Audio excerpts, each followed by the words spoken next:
Drejtoria e përgjithshme e Burgjeve ka reaguar pas publikimit të një video në rrjetet sociale nga gazetari flamur Vejzaj, ku shfaqen persona brenda ambienteve të burgut të Durrësit. Përmes një deklarate zyrtare, institucioni falenderon gazetarin për publikimin e informacionit, si dhe u bën thirrje qytetarëve dhe mediave të denoncojnë çdo rast që cënon sigurinë e institucione.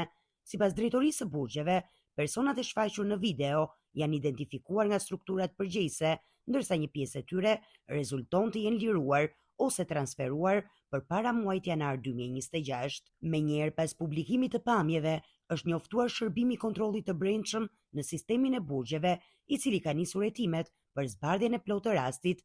Hetimi përfshin jo vetëm personat e identifikuar në video, por dhe verifikimin e zinxhirit komandues në JVP Durrës për të përcaktuar përgjegjësitë në çdo nivel. Ndërkohë autoritetet bëjnë me dije se kontrollet në burgje janë intensifikuar dhe vijojnë pa ndërprerje.